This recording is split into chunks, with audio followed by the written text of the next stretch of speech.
Well, good evening, everyone. It's a very great pleasure for me to be here and to sit in the room with you. And the reason that I'm here is that I see you as a group of people who have an interest in meditation. Now, I know some of you are new to this group, but many of you have been involved in this group for some time. So you have an interest in meditation, you've probably developed a daily practice. And hopefully some of you, there's many different reasons why people start meditating, but I hope some of you at least are meditating because you would like to achieve the ultimate goal of meditation from the perspective of the Buddhist, which is to achieve your own awakening in this lifetime. So wherever you are in that spectrum, new meditators for a long time, and meditators who may or may not be meditating for the sake of your own eventual awakening, to me, it's very important to do whatever I can to help you to be successful in that endeavor. It's wonderful that you have the interest, the dedication, you've applied yourself, you've made space in your life for meditation, and I want you to succeed. And I have just a very short time to speak to you, tonight at least. And so, of course, there's a limit in how much help I can be in that process. But I'm going to try to be as much help as I can.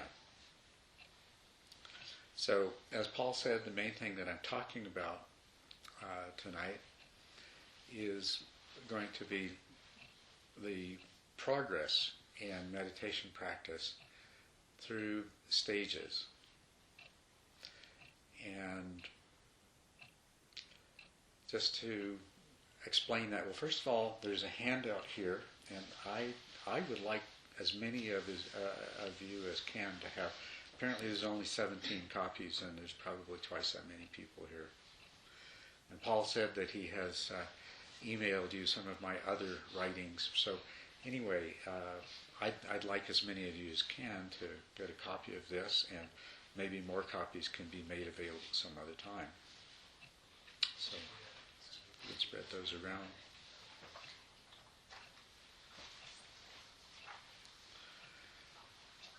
What I want to acquaint you with is the fact that meditation practice is a mental discipline that unfolds according to very distinct and clear-cut stages. And if you understand that, and if you apply that understanding, then you will be very successful in your practice, and your success will come about much more quickly. So, and another point that I want to make to you is that the method that I'm teaching, it isn't something that you should see as an alternative to some other practice that you're already doing or that you've heard about. These stages of mental development, these stages of meditation are not stages of a particular kind of meditation. They're stages of meditation that reflect the nature of the human mind. And so no matter what meditation practice you do, it's going to evolve through these same stages, and you can apply the same understanding and the same ideas to being successful in that. So for example, no matter what meditation practice you've ever done, have you had the experience of forgetting what you were doing, becoming lost in a thought, having that thought lead to another thought, and then to another, and to another? So you sat there in some period of mind wandering before you realized that you weren't doing what you intended to do. think that's absolutely universal. Nobody has ever sat down to do any kind of meditation who hasn't had that experience over and over again. Because that's the way we are at the beginning of the practice. That's the way your mind behaves. It's the way everybody's mind behaves. And what happens if you continue to practice, and especially if you understand the nature of the mind and you train in the right way, is you will very, very soon cease to have these long periods of mind wandering. You will still forget a meditation object and become engrossed in another thought, but then you realize it very quickly in a matter of a few seconds, and you'll come back to the practice that you were supposed to be doing. And then, if you continue to practice in the right way, you'll get to a point where you sit down and meditate for 45 minutes or an hour or 2 hours or however long you meditate. You will never forget the practice that you're doing, and your mind will you'll never forget, you'll never experience mind wandering. When that happens, then you're no longer a beginner. Now you've learned to meditate. Now you can start doing the serious stuff. You see, up until that point, what happens is that a lot of your meditation time is spent in mind wandering. And of course, whatever depth of practice, however in the practice you're doing you might regard depth, but in terms of depth or intensity or productivity or whatever it is that characterizes really getting something out of that particular session, it won't be limited by the constant interruption of forgetting what you're doing and having to come back to it. The other thing that is universal, you sit down to meditate, and when your mind does start to calm down a bit, and you are able to stay with the practice for a little while, zoom, you start going to sleep, right? That's another characteristic of the human mind. And everybody will go through that. But if you know how, then you can train your mind so that doesn't happen anymore. So I'm just illustrating to you that there are certain stages in the process of learning to do any practice that are the same in certain problems that need to be overcome. So what I'm going to be presenting to you is a process that is described in stages by which you can successfully move beyond these various obstacles and become very effective in your meditation practice. And where this comes from, if you go back to the original teachings of the Buddha, the suttas, you'll find that he describes very, very succinctly in a few verses the progress in the development of concentration and mindful awareness. And he does this in the same way in several sutras. The one's called the Anapanasati Sutra, or the mindfulness of the breathing. Some of you may have heard of that one. Another one is called the Satipatthana Sutra, the 4 applications of mindfulness, or the 4 foundations of mindfulness, as it's sometimes oddly translated into English. And another one is the Kayagata Sati Sutra, or the mindfulness of the body. And in all of these, he starts out with the same basic description of this is how you meditate. That a bhikkhu gone to the forest, to the foot of a tree or an empty dwelling, sits down, and cross-legged, sitting erect, places his mindfulness before him, and mindfully he breathes in, mindfully he breathes out. When he breathes in a long breath, he knows he breathes in a long breath. And when he breathes out a long breath, he knows he breathes out a long breath. When he breathes in a short breath, he knows he breathes in a short breath. And when he breathes out a short breath, he knows he breathes out a short breath. This is a description of It's a very concise description of a whole sequence of meditative training. To be able to do what those verses describe, you have to be at that place where your mind's not wandering and where you're not forgetting what you're doing. Otherwise, you can't fulfill that description, except for maybe for a moment or two at a time. But even there, you don't have that full awareness and that you know immediately if this breath is shorter or longer than the rest. And then it continues on to say, experiencing the whole body while breathing in, he trains himself. Experiencing the whole body while breathing out, he trains himself. The wording's changed a little bit now. It's added the word he trains himself. This is an interesting thing, experiencing the whole body. This is actually something that naturally happens in the development of concentration and mindful awareness. But it's also something that can be used to further develop concentration and mindful awareness. You wouldn't necessarily understand that from those lines, but it is in fact the message that was being conveyed at the time. And then he goes on to say, calming the bodily formations while breathing in, he trains himself. Calming the bodily formations while breathing out, he trains himself. And that also is a very succinct sort of coded description for the pacification of the senses and bringing the body to a state of stillness and comfort and imperturbability, where the meditator is no longer disturbed by sounds or by physical aches and pains or by any of these other distractions that I know any of you who meditate are familiar with. Now, in terms of the stages that I'm presenting to you, there's 10 stages, and these verses that I've mentioned so far go only so far in that. In the one sutra, the mindfulness of the breath, the Anapanasati Sutra, he continues on and actually carries through to describe the entire 10 stages that my handout is presenting to you and that I'm talking to you about.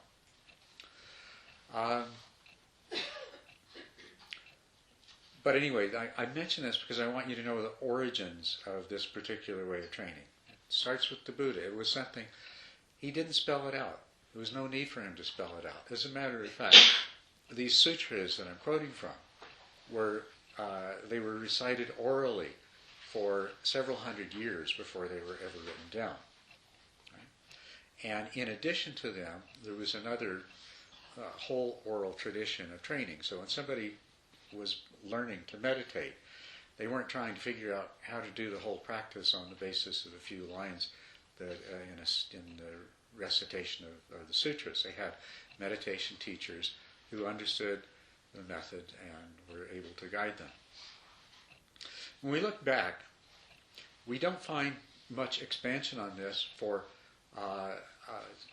many centuries, about a millennium in fact, when another great Buddhist meditation master by the name of Kamalashila actually laid out this same progress in a little more detail. And it was called, it was a book that he did in Sanskrit, translates as The Stages of Meditation, or Bhavanakrama. And there he expanded on those few verses that the Buddha had originally described the process in, described them in terms of 9 stages, which he didn't elaborate on a lot. But his description still does provide a lot more useful information than for a meditator than just reading or hearing the sutras would do. And I think that once again is the fact that the assumption was that meditation teachers would be able to fill in all the gaps and guide a meditator through these stages. And this has been continued to the present day. There are some traditions here and there where you will find some bit of further expansion on this, but mostly it has been passed along from teacher to student for all of these many, many centuries. And it isn't, unfortunately, it isn't well known. A lot of the meditation practices in the world have not been maintained at the level that they would be.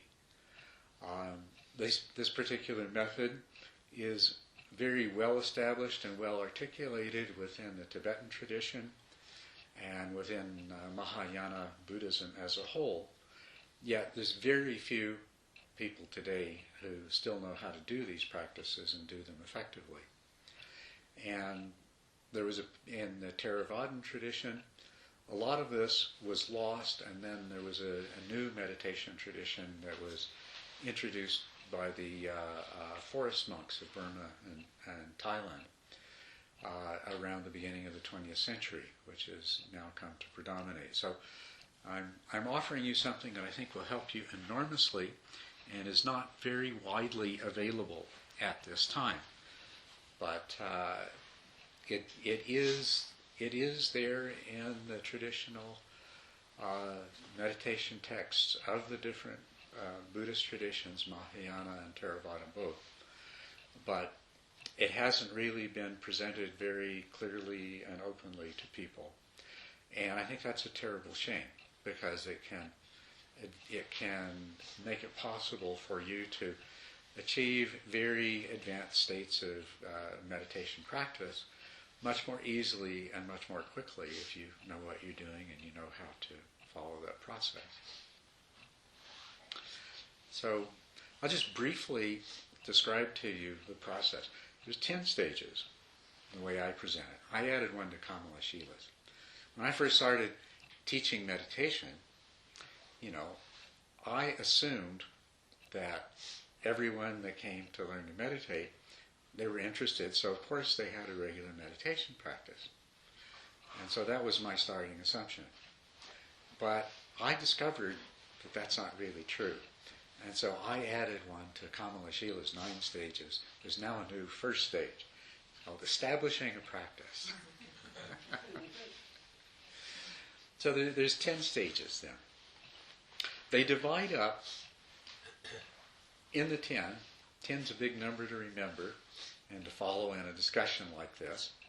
So we'll simplify it down to 4 to describe 4 major landmark points in the development of meditation that can be identified.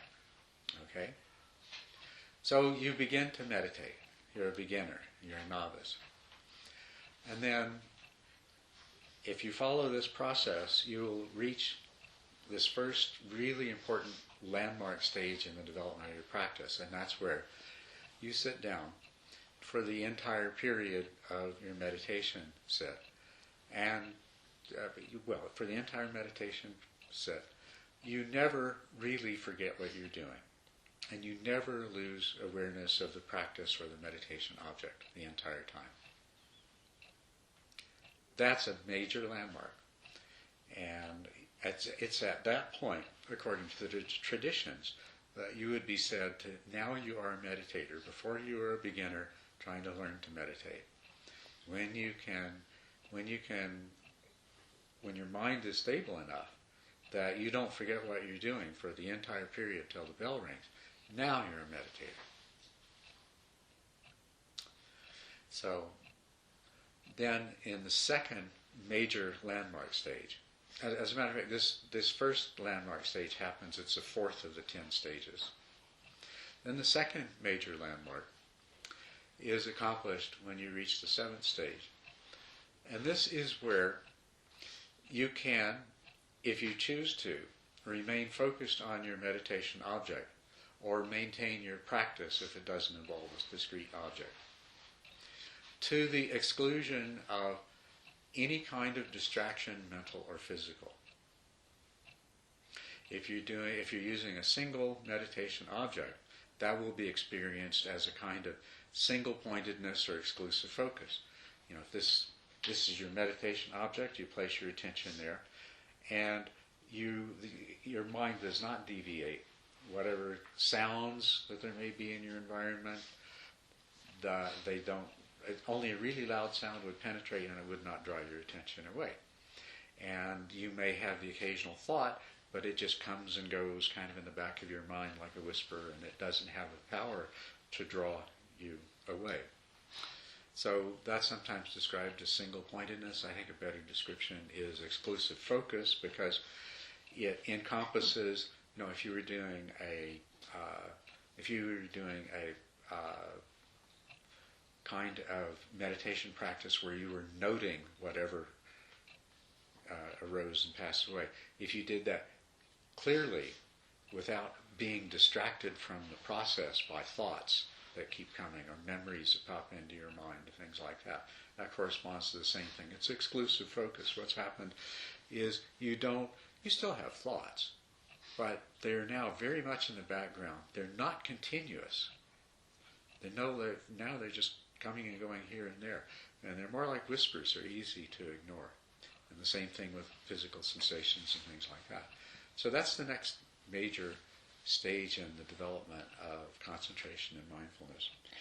And this really is what, in the Buddha's description of the sutras, he took us up to when he said, calming the bodily formations while breathing in, he trains himself, and calming the bodily formations while breathing out, he trains himself.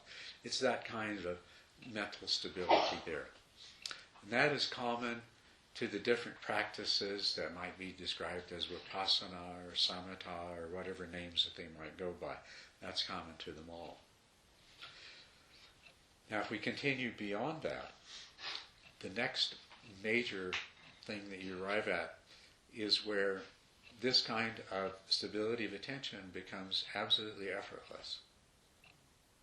Because before then, you had to be constantly vigilant, because otherwise distractions could begin to creep in and start to destroy the focus you had. Or dullness might creep in and you might find yourself sinking into sleepiness. So you always had to have a certain amount of vigilance and make corrections for it when it happened. But at this stage here where effortlessness arises, that's no longer necessary. Your mind does what you want it to do. In the words of the Buddha, you have a mind that is malleable and wieldy. Malleable in the sense that doesn't, you direct your attention towards something, it stays there until you want to move it somewhere else. Wieldy in that you can freely move it from one thing to another if you want. So you have that kind of concentration. You also have a power of mindfulness that in the process of developing to this stage, you have overcome the tendency of the mind to slip into dullness and sleepiness. And so what this means is your mind remains alert, awake, bright. Whatever you happen to direct your attention to is seen very clearly. You're totally aware of it without obscuration. So you have these qualities in effortless, in the stage of effortlessness, which is the 8th of the 10th stages. Now, an interesting thing happens when somebody's developing their meditation practice and their mind reaches a stage of stability. It reaches a stage of stability because the mind, which is actually not one thing, but a large number of different processes, mental processes, that's what your mind is. Many different things going on at once. Many different things. Each of those mental processes has its own job, its own agenda, and which it's trying to fulfill. And so the tendency is for these different processes to be working against each other, and this causes scattering of the mind. When you reach this stage of effortless, focused concentration and mindfulness, what's happened is your mind has unified. All these different mental processes are now on the same task. Instead of struggling against each other, each one trying to do its own thing, lead the mind in the direction that corresponds to its job in the whole scheme of things, there's a cohesiveness, a coherence to the functioning of your mind, unification of mind. That brings about a state of joy and happiness. which is a really interesting thing. And so your meditation becomes a joyful and happy experience, something that you really enjoy doing. What will have happened in the meditator's body in the course of reaching this point, you'll have gone through a stage where the body feels really still, so still that you hate to move. Even when the bell rings, you don't want to move because it's just so still and comfortable. But then it will have become almost as if it were made of light or insubstantial. And then at this point, you'll have a body that consists of just this feeling of pleasantness. And it's not distracting to you. You don't need to move it. It's not resisting the process of sitting still. You're just sitting there in this very still, very comfortable, very pleasant feeling body. And all ordinary sensations like the pressure of your legs against the mat and itches and aches in your joints and tightness in your muscles, all of that's gone away, and all there is just this pleasant feeling. So there's joy and happiness and pleasure in the body. So now, what I'm talking about here isn't foreign to you. What is unusual is when we're able to bring ourselves to this state in meditation. But we have all experienced unification of mind, and we've all experienced the calm, joy, and happiness that's associated with that. Psychologists call it the state of flow. And whenever you do something that you love doing and you're totally absorbed into it, an activity that you really, really enjoy, and you're in that state of flow, and that's exactly what we're talking about. It's the same thing in meditation. It's not the name in Pali for it is piti, and it gets translated in English as rapture, and it makes us think, oh my goodness, this must be something really strange and wonderful. But it's meditative joy is the best way to translate it, and meditative joy is the same thing as that flow experience that we experience when we're doing something we really like doing and we're totally focused on it and we forgot the whole rest of the world. All of our problems are gone. Nothing else. Our mind is totally unified on what we're doing. And the inner sense of happiness and satisfaction is just totally fills us up. It's just that this is brought about in a meditative state. And of course, this makes it really easy to do whatever kind of practice that you have to do when your mind's in this totally unified and joyful state. So that's the third of the major landmarks, and it corresponds, its arising corresponds to the 8th stage. Now when you do this in meditation, a lot of times this joy comes on with a lot of excitement and energy, and it can be disturbing, and the meditator feels like, well, I got to go tell somebody about this, so they quit meditating. Or they get some crazy idea like, oh well, I must be enlightened now. You get over those things, but you do have to get over those things because there's an agitation and excitement that's associated with that. You see, the unification of the mind, you're channeling all your mental energy through the same process now, which is something you haven't often experienced in your life, although a lot of people have at one time or another. But when all of this mental energy is sort of in one single flow in your mind, it's a little bit difficult to contain, and you have to get used to that. And that's what the 8th and 9th stages are about. When you get to the 10th stage, the joy subsides to being just a state of mind. It's it's now accompanied by tranquility and equanimity. And so this is the 10th stage in this whole developmental process. Now, that stage is known as samatha, or shamatha in the Sanskrit traditions. Samatha or shamatha. It's characterized by this wonderful stability of mind, by powerful mindful awareness, by joy, by tranquility and equanimity. And with these factors present, then you can take up, for example, if you haven't already attained to insight in the process of getting here, which certainly you could have and probably should have, but if you hadn't, then you could take up certain kinds of practices which are intended to bring about insight. This is the perfect state of mind in which to do that. Or if you look at the Buddhist suttas, there's another direction that you can go, which is called practice of jhanas or absorptions, which I won't try to describe to you too much tonight, but this is really profound, deep states of meditation which are spoken of very, very frequently in the sutras, very often in the Buddha's teaching. He described the path of enlightenment, and the purpose of meditation is the development of these jhanas or absorptions. So that's another direction that can be taken. So anyway, all I want to do here is just kind of give you an overview of the 10 stages and describe the high points of them. The next thing I'd like to do is to put this into a context with other practices. But first of all, does anybody have any questions about what I've talked to you about so far? Boy, I must have been really clear in my description. Wow. Okay. Well. Does it mean? I have a question. Yeah. So, what is emptiness meditation? Would that be like the last stages? Well, emptiness.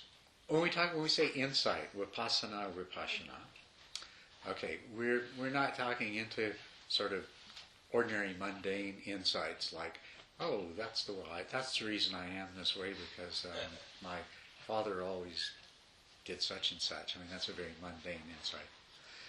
The insights we're talking about are insights into the true nature of the way things are, and the insights which will lead to our awakening.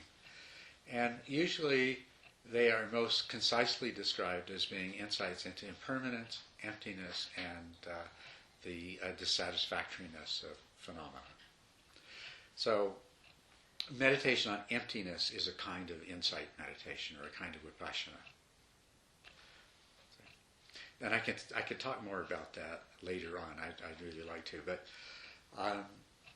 how it would fit into this is that this process that I described, if you go right through to stage 10, which is samatha, it's possible to go all the way through to samatha without having attained any of these supramundane insights into the true nature of reality. It's possible to have. If you had, then at that point, you would take up practices intended to bring about those insights. But it's quite likely that you would have already achieved some, at least, of those insights, or to some degree of those insights by that point. Okay? Yes? A very long time ago, at the Muktananda Center in Oakland, in a huge room during meditation, it was commonplace for individuals, not a lot of people, but individuals in this large room during a meditation to start to move, cross-legged. They'd almost be coming off the floor, and these very unearthly sounds would sort of emit from their throat. Is that what you were talking about a minute ago, about controlling the meditation, or that they weren't controlling it?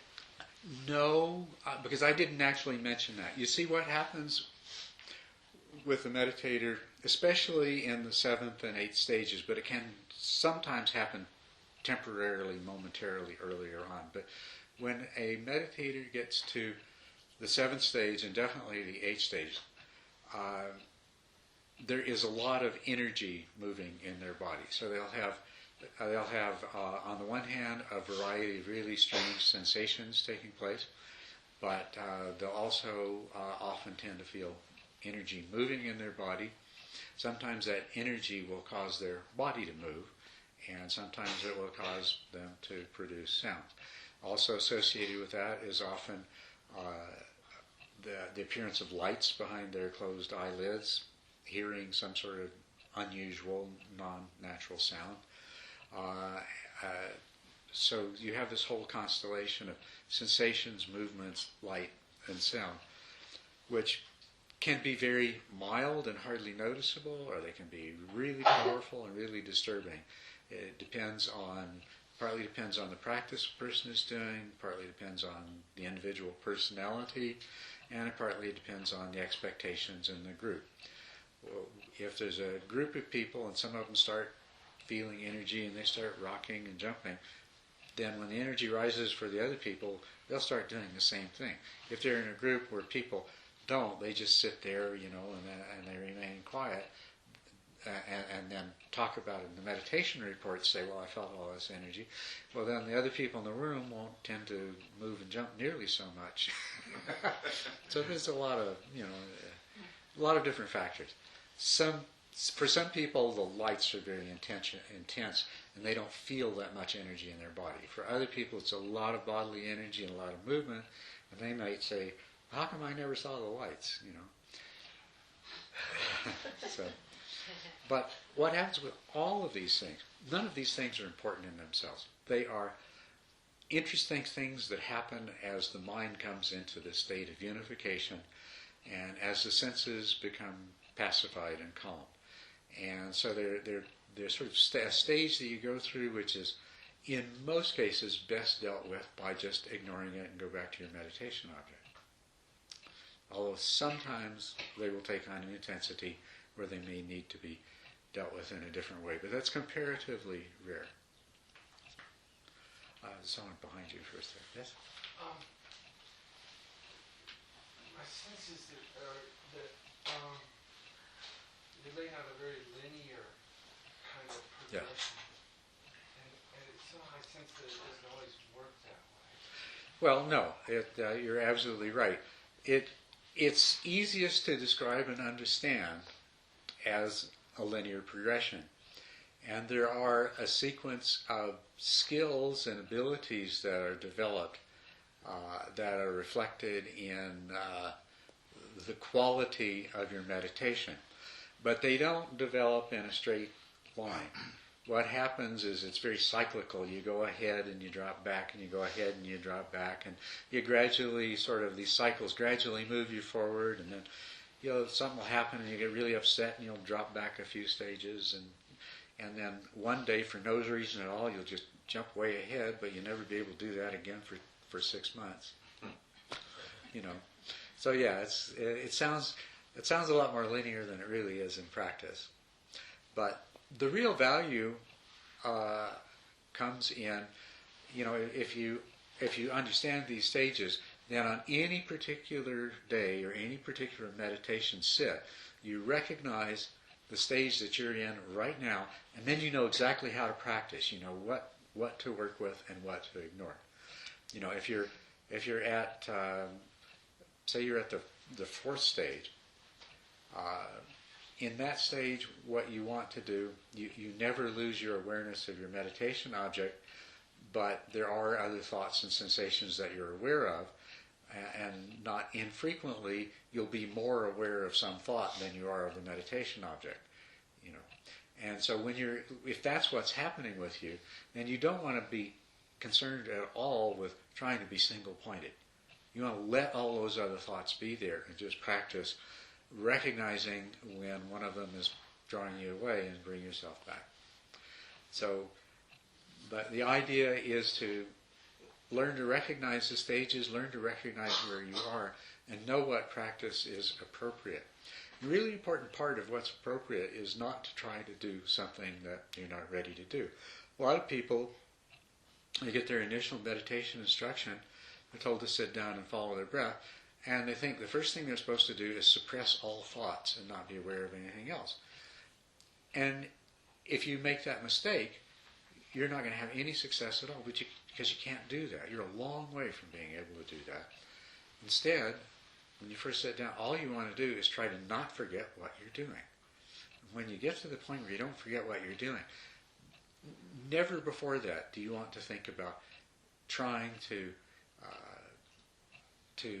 do anything about all of the other thoughts and all the other sensations and stuff that you're aware of. You just let that be and concentrate on the task in front of you. That's the most important thing about these stages, and knowing what stage you're at and practicing accordingly, is you don't try to do something that you can't do in that stage. So, and these stages are following, what they're coming from is the way our minds inherently, innately, naturally are, and the way they normally work. So, when you start out, your mind, you sit down, you close your eyes, and your mind does what it all does all day long, every day. You have a limited capacity for conscious awareness. And so it's very important that in the course of your day that you pay attention, since you have a limited amount of attention to pay, that you pay attention to things that are important. So what your mind does, and you're really glad that it does it, is when you've been paying attention to one thing for a little while and it no longer seems so important, your mind will start looking around for something more important to pay attention to. Or even if what you're paying attention to is still important, your mind keeps checking around to see whether there's something else that's come up that's more important and maybe there needs to be a shift. And that's a really good thing, right? You would not function very well in the world if your mind didn't do that. So of course you sit down to meditate and your mind's going to keep on doing the same thing. So you've got to train it to behave in a different way. And you don't do this by suppressing that particular aspect of behavior of your mind because it's good and important. And you want, when you get up again, you want your mind to go back to functioning that way. So instead what you do is you train other faculties of your mind that you already have, and you make them stronger, and you learn to elicit their activity during your meditation so it serves your ends. So, for example, you sit down to meditate. After a few minutes, the meditation object is no longer that interesting, so the mind goes and it finds something else. But at some point, there's some other part of your mind that that checks in every now and then to see what you're doing, what you're supposed to be doing. And it'll check in, and you'll suddenly become aware that you're not doing what you're supposed to be doing. So to start out with, all you do is reinforce that mental process. Now if you sit there and get mad at yourself because you forgot what you were doing, that's not going to do any good at all. The mental process that made you forget what you were doing is essential for your survival, and it's not going to quit doing that just because you get mad at yourself. On the other hand, the part of your mind that knows what your intentions are and every now and then checks in to see if you're doing what you're supposed to, well, that one functions all the time anyway too. It's completely normal. It's a part of your mind. So you don't try to suppress one normal function. Instead, you try to enhance the other. So you feel good about realizing that your mind had wandered instead of feeling bad because your mind had wandered. The positive reinforcement of recognizing that you weren't doing what you intended to do is going to cause that one mental process to become stronger, to happen more often, to happen more easily, and lo and behold, after a little while you find that you catch yourself in this mind wandering more and more quickly by positively reinforcing that. You direct your attention over and over again. When you realize you're not paying attention to your meditation object, you direct it back. We all have the ability to direct our attention. It's a natural mental faculty. And we make use of it all of the time. But it's like exercising a muscle. It's not nearly as strong as it could be. And so you sit down and meditate, and something comes up that's really attractive, and it's difficult to direct your attention away from that back to doing meditation practice. You know what I mean? So you think of it this way. By every time you realize your attention has moved elsewhere, you direct your attention back to the meditation object, you're exercising a mental faculty that you've always had, and it will become stronger until at some point what you'll find is when your attention moves away from the meditation object, it tends to start coming back really easily. It starts coming back on its own. Sustained attention. Our attention stays on something for some given period of time, and then it's released to go look for something new. there is a mental process whose job it is, no matter what it is you happen to be paying attention to at the time, to make some sort of determination as to when is it appropriate to release the attention. It's an unconscious process that you have, but it's functioning all of the time. It decides that, well, you paid attention to this long enough, and it releases the attention to go elsewhere. And we can call that function sustained attention. We've got an unconscious mental process that's function is to sustain the attention. And so what you're doing when you come back to your meditation object and you try to engage with it fully and you try to stay with it as long as you can, and maybe you use counting, or maybe you use verbalization, or there's all kinds of tricks you can use to help you stay with it longer. And if you do that, you're training that unconscious faculty of sustained attention. And the end result is your attention is going to be sustained longer and longer. So this is what I mean about, you understand how your mind works? Train it in ways that make sense by positively reinforcing those mental processes that serve your goal, which is to become a really good meditator. And by being very careful to avoid any of those things that get in the way. Any kind of negativity, any kind of impatience, restlessness, dissatisfaction, comparing how well you meditate to somebody else, comparing how well you meditate today to how well you meditated yesterday, feeling disappointed because you're not making more progress, feeling angry at yourself because you're falling asleep, feeling angry at yourself because your mind wandered, those will poison your progress. To the extent that any of those is there, you're going to slow yourself down greatly.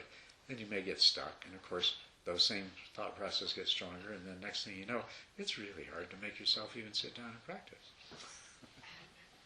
So, anyway, so to kind of get the gist of this is a systematic process of making use of the actual nature of the mind itself to train the mind to do what you want it to do. And that's the word for meditation in the Pali language. The Buddhist word for meditation is bhavana, and it means mental training. So that's what meditation is, mental training. Training your mind in certain qualities. Now the other thing that I wanted to talk to you about before I run out of time, just to give you a perspective so that you can put this to use, is how what I'm talking about, this system of systematic stages, how it fits in with any of the other practices that you may be familiar with. And I'll do that by, we're talking Buddhist meditation here. Okay, the system, that 2,500-year-old system of practice, the ultimate purpose of which is to bring you to awakening or enlightenment, which any of you can accomplish in this lifetime. So forget any of those myths about, it might take many lifetimes and so forth. You don't have many lifetimes. That's the only one that you have. So Buddhist meditation. We are training basically two abilities of the mind, which the English words that you would probably associate with these are concentration and mindfulness. The Pali words, the Sanskrit words are very similar. The Pali words for these two are samadhi, which we usually translate as concentration, and sati, which we usually translate as mindfulness. And so when you use the English word concentration, you're going to understand it in the context of your life and experience and the way concentration is used as a term in our society in this period of time. And for a lot of you, concentration means forcing your mind to do something you don't really want to do. Concentration and its memories of high school algebra homework. But the word samadhi, although it carries all the same concentration is a good translation for it. But what samadhi means, if we examine it, it means stability of attention. It means that your attention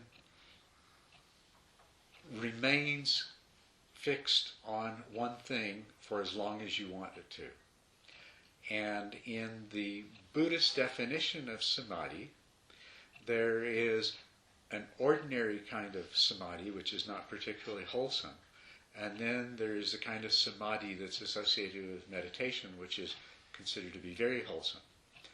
Ordinary samadhi is when your attention remains fixed on something because it is the object of your desire or the object of your hatred, or there's something about the thing that makes itself important to you in your mind. So it's very easy for your mind to stay on it. So that's ordinary, everyday samadhi. And we could call that concentration, but you notice it doesn't involve any implication of force. It's not like algebra homework. So ordinary, everyday samadhi is your mind remains fixated on things that are interesting, fun, sexy, whatever. They have some quality that makes it easy for you to keep your attention fixated on them. Now, wholesome samadhi is a samadhi that is achieved through mental training, through bhavana or meditation. So that you place your mind on something that is not inherently interesting to you by virtue of desire or aversion, but rather you've trained your mind so that it does what you want. So you generate the intention to pay attention to a particular thing, and your mind stays with that thing as long as you want it to. So that's samadhi. Okay? Samadhi has the quality of attentional stability. Samadhi has, in addition to that, the quality of being able to encompass as much or as little as you want it to. So, it's like your attention is like a flashlight beam, which you can point at and hold directed at any one thing for as long as you want to. It also has the quality that you can turn the lens and you can illuminate a large area or you can illuminate just a very small area. That's another quality of samadhi that you cultivate. So, in meditation, you need to cultivate mental stability in these two forms: stability of movement of attention and stability of scope of attention. And you cannot do any meditation practice at all without a sufficient degree of samadhi. Do you see the truth of that? It's absolutely impossible. So if you ever hear anybody suggest that, well, you don't need samadhi to do this meditation practice, well, that's silly. That means that they don't know what samadhi is. Okay? So, and the other word then is sati. We translate that as mindfulness. And that's accurate but misleading. Sati means fully conscious awareness. It means whatever you're paying attention to, you're totally awake, you're totally alert. It has a quality of intensity and clarity. Well, intensity means that you're seeing what's actually there. You're feeling the sensations that are actually taking place. You have that intensity of awareness. It also is free from obscuration. That's what the clarity part of it means. You know how it is when you look and you see what you expect to see instead of seeing what's there? That's lack of clarity. Okay? Camouflage works on that principle, right? And as a matter of fact, most of us go through our life seeing and hearing, so forth, more what we expect to than what's actually there. So sati is developing the power of your conscious awareness. Some of you may have been in a dangerous situation, a car accident, something like that, where your mind snapped into a state where you were crystal clear. Everything seemed to slow down and you were aware of every little details that you would not ordinarily be aware of. This shows you the degree of sati that your mind is capable of. And sati is one end of a spectrum. The other end of a spectrum is where you fall asleep. So between sleep and between that really intense awareness that you might experience in an emergency situation, you can be anywhere along that scale. Most of us go through our daily lives sort of down there in probably about the middle third of the way down the scale towards being asleep. Not even only in the middle when something really interests or excites us. Athletes learn they call it the zone. They learn to develop this high level of sati, of fully conscious awareness, so that a baseball player who's learned to do this, the pitcher is in slow motion and the ball coming towards him is slow enough that he can adjust the swing of his bat, even though that ball may be traveling 90 or 100 miles an hour. Right? So that's what you're capable of. And this is what you need to develop. You don't need to be in the zone all the time. But to achieve the goals of Buddhist meditation, which are to investigate phenomena enough to achieve insight and to awaken, you have to have a certain reasonable level of sati. Because if you don't, if you're half asleep, you're not going to penetrate the nature of reality and have these insights. You've got to be fully awake, fully alert. You can't have a lot of obscuration. You've got to have clarity. You've got to remove all the prejudgments so that you're really seeing what's there. So when you meditate, you're developing not only samadhi, but sati, the power of mindful awareness. And you have to develop both of these together. And if you succeed in doing this, you'll have, as the Buddha said, a mind that's malleable and wieldy, which is describing the concentration faculty, and that is bright and clear, that has this powerful samadhi, or sati, rather. So samadhi and sati are always developed together. If you develop samadhi without sati, if you develop concentration without staying alert and aware, what will happen is you'll slip into dull trance-like state.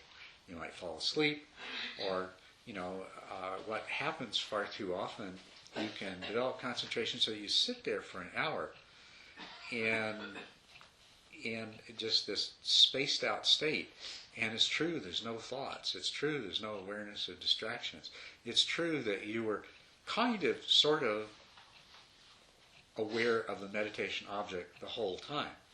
And you feel really relaxed and peaceful afterwards. And you might say, boy, that was great. I don't know where I went. But man, I was gone. Well, that's not what you want to do. Okay? That's what happens when you develop concentration without mindful awareness, without fully conscious mindful awareness. That's a dead end. It won't take you anywhere. So you got to develop them together. And also, you can't you can't really cultivate sati without samadhi. If your mind is in that heightened, hyper alert state, but you have no attentional stability, it's going to just start jumping around on you, and you're not going to be able to really investigate something. The mind state that arises when somebody is in an emergency situation can be very focused because of whatever the immediate danger is that they have to deal with. But if you examine what happens to their mind when it's still energized to that degree afterwards, they cannot think straight. They can't put their shoes on because their mind it no longer has the focus. It's just got this really high heightened state of energy. So sati and samadhi always go together. And if you meditate properly, you develop samadhi and sati together. Now there's two other terms, samatha, which I've already mentioned to you, and vipassana, insight. And I'll put those in the context as well. Samatha is a word that describes the culmination of the development of samadhi and sati. This corresponds to the 10th stage, and that 10th stage as I described. When you have developed samadhi and sati to the point of a unified mind, imbued with joy, tranquility, and equanimity. With that powerful samadhi and sati that gives rise to joy, tranquility, and equanimity, that is what's called samatha. So it's something that's attained as a result of this practice if you carry it through to its culmination. Vipassana, insight. Vipassana means special insight. And Vipassana is also something that is attained. It's insight into the way things really are. It's a direct realization that that not just impermanence in the sense that things arise and pass away, but that there is nothing but change. And insight into emptiness, which is that in this reality in which enduring things are a figment of the mind, and the truth is nothing but process, continual process, that these processes are selfless. And that's what's called the truth of emptiness. And you see the emptiness of things, that the processes are selfless. And then further, when you realize that if there is clinging of the mind to enduring objects that don't really exist in a world that consists of only process, and if you attempt to protect and gratify a self that doesn't really exist, that the only possible result is suffering. So that's these are the insights that you're after. Okay, and when you come to these understandings, we can say that you have vipassana. So vipassana is an attainment of understanding. Samatha is an attainment of a full development of mental skills. Okay, now some people say, well, there's two kinds of meditation. There's samatha meditation and there's vipassana meditation, or there's concentration and there's mindfulness. And I'd like you to examine this and realize that it's not really true, except in the most relative of senses. Because any meditation practice you do must involve the simultaneous development of samadhi and sati. It's only a samatha meditation if your intention is to pursue it to the point of attaining samatha. And it's only an insight meditation if your aim is to pursue it specifically for the sake of the attainment of insight. But the basic processes are not really different. What you have to do in both cases is you have to develop sufficient samadhi and sati before you can decide whether you want to make any divergence in directions or not. In terms of those 7 stages, when you get to the 7th stage, you can start doing Vipassana practices, and there are many different Vipassana practices from all these different traditions. And they're called Vipassana practices because they are practices that are designed to guide the mind, or in some cases even trick the mind, into achieving insight, attaining insight. But you could also decide to continue to develop to the point of samatha before taking up insight practices. Or, and this is the best way to do it, is you develop samatha and vipassana both together, in the sense that from the time you begin to meditate, you develop insight at the same time that you're developing the samadhi and sati. And so by the time you get to the right stage in the process, you've got both samatha and vipassana will develop, and you achieve awakening. So there's not really such a big differentiation in kinds of meditation. So if you take up a vipassana, this is called a vipassana group, right? So presumably most of you have a primary association with one of those meditation practices which is given the label Vipassana. But just so you recognize, there's no such thing as a meditation that is Vipassana. Vipassana is something that you hope to attain, and if you're doing a meditation that carries the label Vipassana, it's because you're hoping that that meditation is going to lead you to achieve insight. But if you can also see that even though you might start out from day one doing a practice that you put the label Vipassana on, you still have to develop both samadhi and sati hand in hand.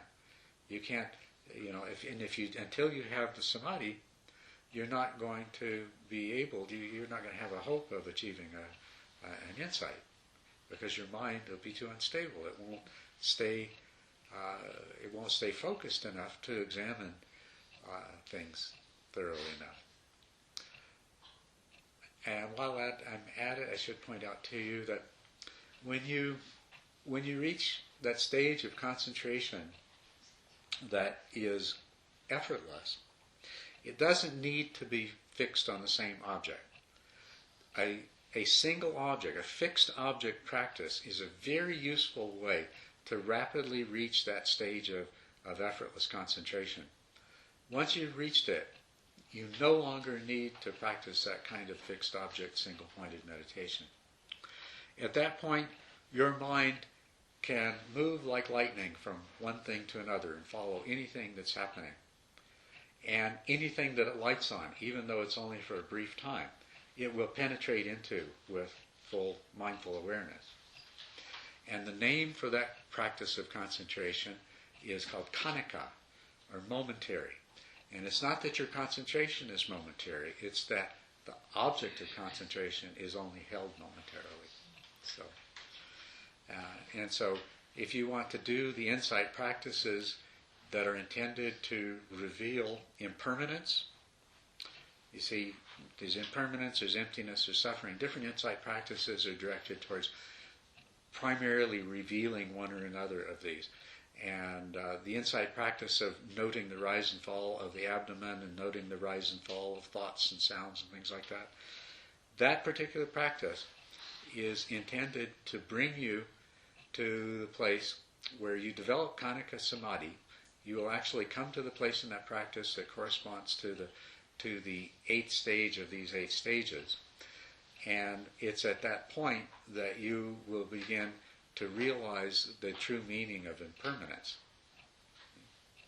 But and if you follow that practice, if you follow that noting, the Mahasi style Vipassana practice, you'll actually go through all of the 8 stages just as they're laid out here. Of course, you'll get to the 8th stage, and when the joy comes up, your meditation teacher will tell you to start noting more until the joy goes away.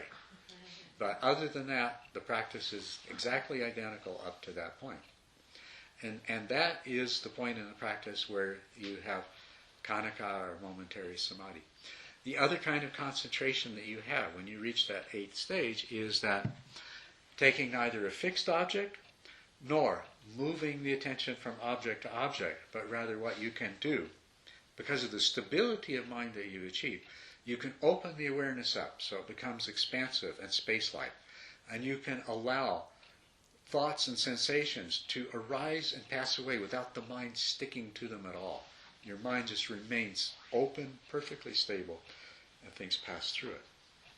And that's called Mahamudra, and there's also a version of what's called choiceless awareness practice, which is the same thing. So to do all of these insight practices, you need that level of concentration that I'm talking about here. So if you were starting out doing one of those practices right from the beginning, you're still going to have to develop to the same stage of concentration before you can actually do the practice in a way that is going to lead you into some form of insight.